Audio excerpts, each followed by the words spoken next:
Assalamualaikum warahmatullahi wabarakatuh Kang Bro. Ketemu lagi dengan Iwan Benaran Cak. Seperti janji IWB kemarin, per hari ini, pagi ini IWB akan mencoba membedah semua yang terjadi pada free practice di hari pertama Le Mans. Dan seperti dugaan kita, ternyata memang betul Cak, Marquez benar-benar kesulitan. Marquez is suffering. Dia juga nggak menyangka ya, kita sudah coba untuk membedah dari lap time-nya dan kita juga cukup kaget Cak. Karena ternyata bahkan tidak hanya lemot motornya, tapi Marquez top speed dari motor Ducati GP23-nya juga paling belakang. Ini sangat mengejutkan Cak, karena bahkan ketika kita bedah dari lap time-nya, kita menemukan Marquez ini bahkan lebih lambat top speed-nya ya, top speed-nya bukan dari lap time-nya tapi dari top speed-nya dibandingkan Yamaha dan Honda pun ternyata Ducati GP23 Marquez jauh lebih lambat. Ini mengejutkan Cak. Ketika kita bongkar detailnya, ternyata bahkan sekali lagi top speed Marquez lebih lambat hampir 7 km per jam dibandingkan dengan Jorge Martin ataupun Pecco Bagnaia. Jadi kita berpikir, what happened ayak now dengan Marquez Cak? Tenang, kita akan bedah pelan-pelan Kang Mas. Jadi Cak, di hari pertama Le Mans kemarin para pembalap MotoGP sudah mulai mempelajari seperti apa yang terbaik, settingan yang terbaik untuk di Le Mans. Dan memang Cak, di Le Mans ini adalah pertama kalinya Marquez menggunakan motor Ducati ya di sirkuit ini. Walaupun Marquez sejauh ini sudah pengalaman di MotoGP, sirkuit apapun, tapi di Ducati tentu saja ini adalah pertama kalinya dia menggunakan GP23.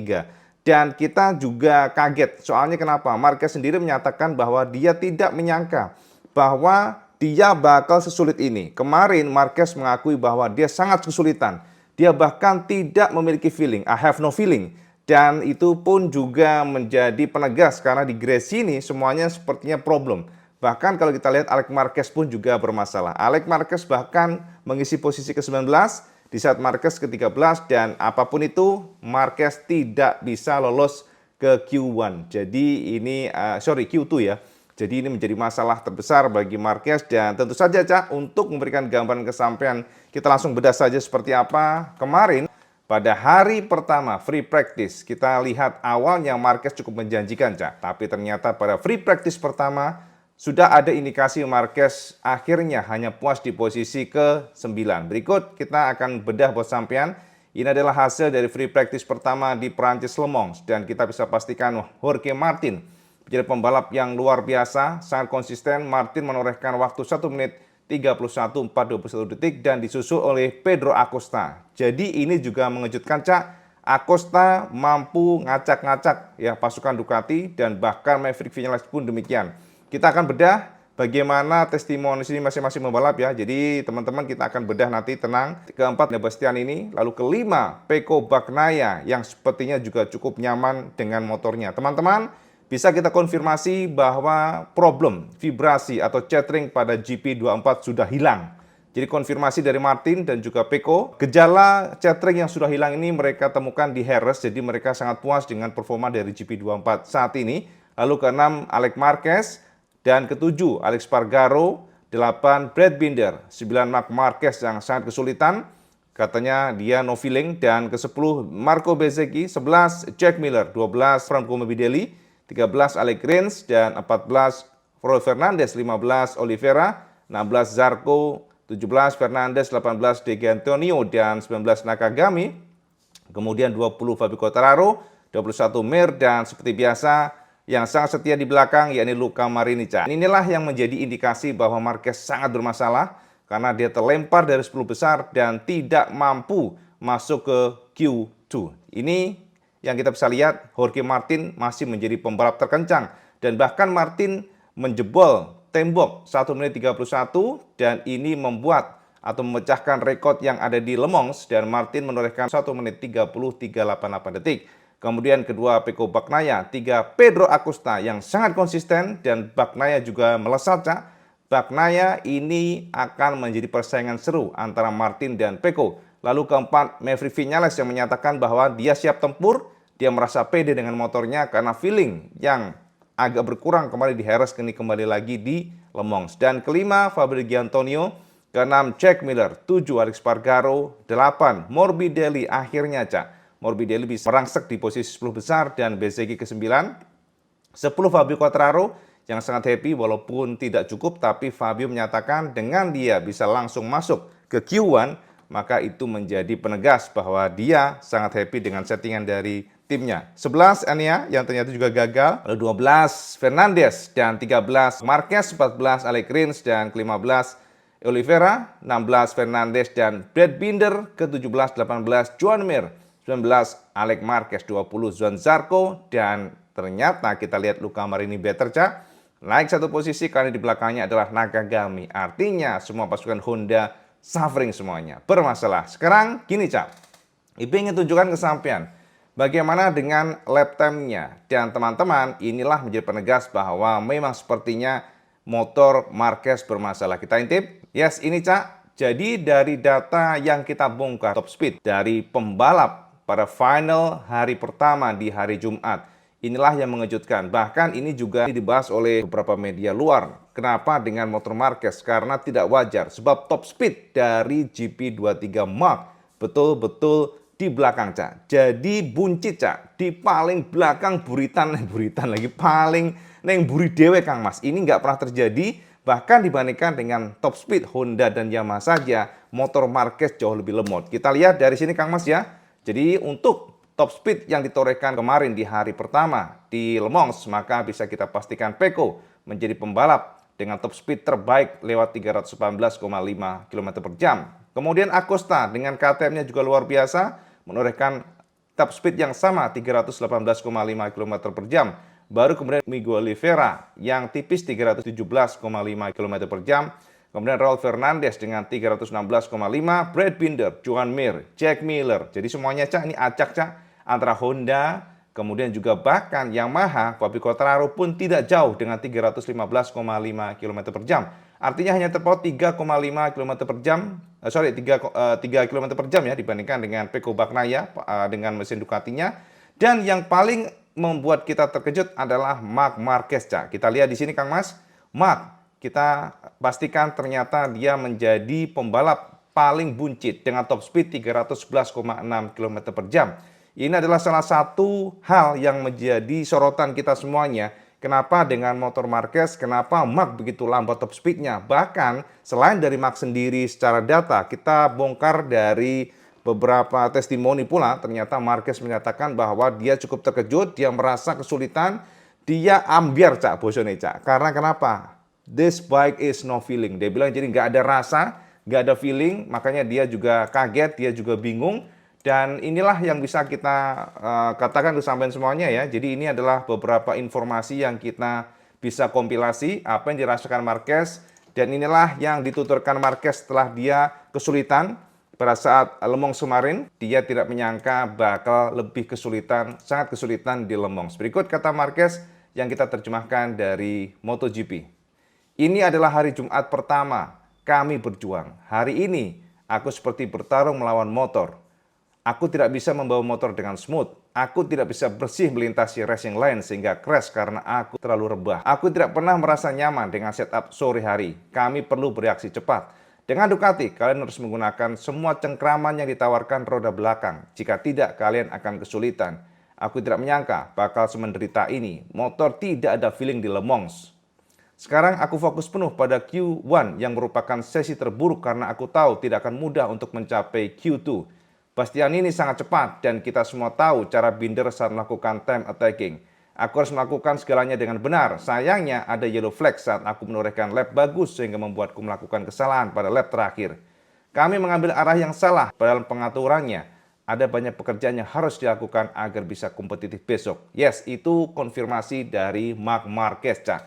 Dan konfirmasi tersebut memberikan penekanan kepada kita, Cak, bahwa memang Marquez kesulitan, Marquez tidak ada feeling. Dan saat ini ya terjadi ya, Frankie harus berusaha keras bagaimana mencari solusi dari motornya. Karena tidak hanya Marquez, di sini rata-rata semuanya sulit, betul-betul menderita, betul-betul no feeling. Dan kita akan lihat seperti apa usaha Marquez. Makanya Kang Mas kemarin kan kita sudah bahas buat sampean, apakah Marquez bakal kenceng terus atau hanya anget-anget tai ayam, kita sudah bedah kemarin. Jadi artinya ya udah, kita lihat seperti apa hari ini. Apakah usaha Marquez berhasil? Apakah Marquez bisa akan merangsek di hari Sabtu? Tapi konfirmasi yang kita dapatkan, Marquez akan mencoba untuk melihat data dari semua pembalap Ducati. Dia akan mencoba melihat Apa sih kunci di Le Mans? Karena begini, Cak. Le Mans adalah sebuah sirkuit yang cenderung sempit, Cak. Sirkuit ini adalah sirkuit yang betul-betul kalian harus bisa. Ibaratnya gitu ya, pembalap harus bisa start di posisi depan. Kalau sampai di gerombolan belakang, jangan pernah bermimpi bisa finish di top 5 ataupun masuk podium. Karena ini adalah sebuah sirkuit neraka. Ini adalah sebuah sirkuit yang sangat sulit untuk overtake. Sirkuit yang betul-betul sepersekian milidetik itu berguna sekali. Makanya Jorge Martin ya, dari konfirmasi kita dapatkan sangat happy. Martin memberikan penegasan bahwa dia gembira dengan yang telah diraih saat ini karena dia merasa confidence, dan dapat konfirmasi pula, Cak. Martin ternyata merasa motornya sudah hilang chateringnya. Kita sudah dapatkan konfirmasi dari Martin mengenai ini. Jadi Jorge Martin memberikan penegasan bahwa secara feeling GP24 sekarang ya, itu adalah fantastik. Jadi dia bisa masuk tikungan dengan sangat cepat, dia bisa hard braking, dia juga bisa keluar tikungan dengan juga sangat cepat. Jadi memang kelebihan dari Ducati adalah akselerasi keluar tikungan, traction, rear traction, itu ya selalu ditekankan ya. Dan teman-teman, memang GP24 dan GP23 itu berbeda. Dari beberapa informasi kita dapatkan, itu adalah kombinasi GP24, maksudnya ya, adalah kombinasi penyempurnaan antara GP22 dan juga GP23. Jadi ini motor memiliki kelebihan semuanya, dari hard brakingnya kuat, kemudian juga akselerasi keluar tikungan sangat kuat, artinya ya traksinya lebih melimpah, dan juga motornya lebih agile. Itu konfirmasi yang kita dapatkan kenapa GP24 secara data dan juga secara performa visual pun kita lihat bahwa GP24 rata-rata bagus. Dan teman-teman, sepertinya memang motor Gresini ini dalam tanda tanya kita juga nih, kenapa dengan mereka. Nah, bagaimana dengan Pecco Bagnaia? Pecco, Kang Mas, Pecco juga happy. Jadi dia memberikan penekanan bahwa secara feeling GP24 sekarang di Le Mans luar biasa. Makanya dia bisa improve terus, dan begini, Cak. Marquez ini kemarin sempat nyodok di depan. Jadi kalau kita perhatikan pada opening lap, pada opening session, Marquez sudah langsung melesat ke depan. Jadi dia bisa menorehkan waktu yang cukup baik. Kemudian step by step dia di angka 1 menit 31. Dan kemudian disitulah dia mentok, Cak. Marquez kemarin tidak bisa improve di saat pembalap lainnya sudah bisa tembus di angka 1 menit 30-an detik. Marquez hanya mentok di angka 1 menit 31 kecil. Walaupun ya kita katakan tidak terlalu buruk karena gapnya juga nggak yang sampai 1 detik ya. Tapi ya jauh, Cak. Soalnya sudah lebih dari setengah detik dibandingkan dengan Martin. Tapi jika kita lihat dari lap time-nya, Marquez mentok, Alex Marquez juga mentok, tapi Ducati lainnya improve terus. Termasuk juga teman-teman, good news bagi Maverick Viñales, karena Viñales juga memberikan penegasan bahwa ternyata dia merasa motornya di Le Mans ini kembali. Jadi ada settingan yang dirubah oleh Aprilia, memang, Cak, termasuk ergonomi ridingnya. Jadi konfirmasi kita dapatkan, Aprilia mencoba otak-atik dari seat head-nya, jadi ketinggian joknya, dan juga ini ternyata membantu Maverick untuk mengerem keras. Jadi secara feeling Aprilia RSGP kembali lagi, itu yang dikatakan ya. Jadi secara feeling kembali lagi, artinya dia bisa mengerem hard braking sangat keras, dan juga secara kemampuan motor pada saat melibas tikungan sempit pun juga sudah kembali lagi. Kemarin kan agak less confident, tapi sekarang enggak. Termasuk juga Alex Spargaro yang memberikan penekanan bahwa ternyata Aprilia sangat bagus responnya di sirkuit Le Mans. Dan teman-teman, bagaimana dengan Yamaha dan juga Honda? Nah, untuk Yamaha, Cak, ini adalah sebuah kabar bagus buat sampean karena Fabio memberikan penekanan secara umum Yamaha M1 ternyata memiliki reaksi yang positif di Le Mans. Walaupun dia masih kurang puas karena dia mencoba time attacking dan lap time-nya tidaklah istimewa, akan tetapi dia sudah happy bisa masuk ke Q2 ya. Jadi setelah Q1 dia lolos, ke Q2 dia sudah happy, dan itu adalah target pertama karena dia ingin lepas dari neraka nih, Cak. Jadi gerombolan neraka nih, kalau di belakang kan gerombolan neraka. Jadi secara umum dia happy karena Yamaha sudah mampu sedikit memperbaiki masalah traction, jadi belakang ya, ban belakang, traksi ban belakang sedikit diperbaiki, termasuk juga kelincahan masuk tikungan. Dah teman-teman, selain dari Yamaha ternyata, nah ini dia, Cak, yang paling sampean pasti bakal garuk-garuk kepala, Cak. Karena setelah kita lihat bagaimana dengan Honda kemarin di Le Mans, kita bisa pastikan ternyata Joan Mir justru saat ini betul-betul sedih. Joan Mir merasa Honda sudah kehilangan kekuatan masa lalu, dan dikonfirmasi setelah Portimao, dan sekarang pun di Le Mans dia memberikan penegasan kembali bahwa ternyata kemampuan Honda masa lalu yang menaklukkan tikungan sempit itu sudah hilang. Jadi walaupun ada weakness masa lalu tentang traction belakang, tapi kalau untuk kelebihan Honda di masa lalu itu ada, yakni lincah motornya, agile. Jadi untuk menaklukkan tikungan sempit itu gampang. Namun, kekuatan itu sudah hilang. Itu dikonfirmasi oleh Joan Mir, dan inilah yang dikatakan Mir yang kita terjemahkan dari MotoGP. Aku baru menyadari di Portimao, kami betul-betul telah kehilangan salah satu dari sedikit keunggulan kami di masa lalu, yakni di musim 2023, di mana kami bisa bertahan dengan cukup baik di tikungan ketat dan sempit. Sekarang keunggulan itu hilang. Jadi satu-satunya harapanku untuk Le Mans adalah semoga saja terjadi kekacauan dalam balapan. Memang betul, kami memiliki tes yang akan datang di Mugello, tapi aku tidak tahu apa yang ingin kami uji di sana. Kalian juga harus memberikan waktu kepada orang-orang baru Honda untuk membangun diri mereka sendiri. Namun harus diakui, aku tidak merasakan adanya peningkatan. Aku tidak yakin apakah perubahan yang akan dilakukan sejauh ini sudah cukup dan apakah Honda akan menyadarinya. Ya, cukup sedih ya Kang Mas ya. Jadi betul-betul seperti dia merasa frustasi, Cak. Jika kita pandang demikian, dia merasa frustasi karena tidak ada improvement. Dan saat ini, kalau kita perhatikan yang sangat pede hanyalah Pedro Acosta. Nah, kembali ke Pedro nih, hampir miss nih, Cak.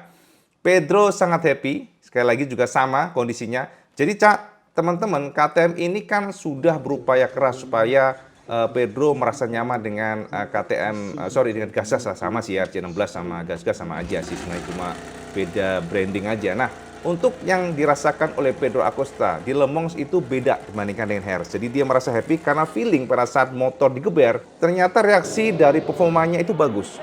Artinya pada saat dia finish, memutar lap gitu ya untuk menorehkan lap time, ternyata lap time-nya langsung bagus.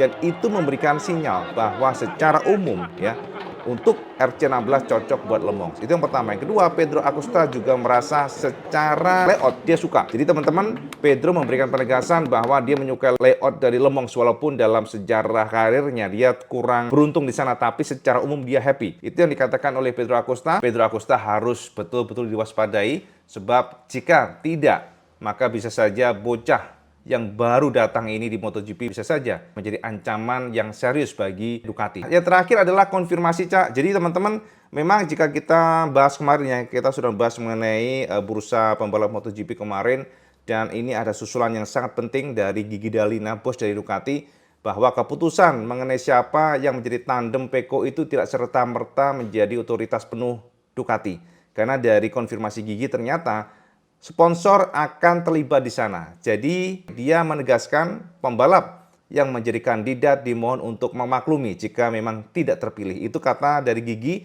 Apakah Ducati akan memilih Martin atau Marquez? Ya, semuanya masih rahasia, masih misterius. Tapi yang jelas Ducati menegaskan yang terbaru dari Gigi D'Alina bahwa sponsor akan berperan di sana. Kita tahu kan sponsor Lenovo, dan apakah sponsor akan menyukai Martin atau lebih memilih Marquez yang di sana? Sepertinya ya Gigi kayak memberikan penekanan kepada pembalap yang nggak kepilih ya, jangan baper nantinya, mungkin gitu. Dan jika ada mengenai sponsor ya kita jadi yakin, Cak, bisa saja Marquez yang dipilih, tapi kita lihat saja seperti apa, karena kita perhatikan bahwa Marquez belum cemerlang hari ini. Jadi Marquez akan mencoba untuk bangkit di hari Sabtu ini, mencari tahu apa yang bermasalah dengan motornya. Karena satu, Cak, motornya betul-betul terasa tidak ada feeling. Itu yang dikatakan oleh Marquez ya. Oke Kang Mas ya, jadi itu, Cak, update kebenaran buat semuanya. Kita lihat saja seperti apa usaha dari Marquez dan juga seperti apa usaha dari Ducati dan lain-lainnya, termasuk juga Aprilia, Honda, Yamaha untuk berjuang di Le Mans. Kita lihat saja seperti apa hari ini. Dan Cak, update kebenaran, dan kalau suka video ini, like, share, dan subscribe. Ojo lali, Cak, sampai sholat 5 waktu karena itu yang paling penting. Assalamualaikum warahmatullahi wabarakatuh. Salam sekandas.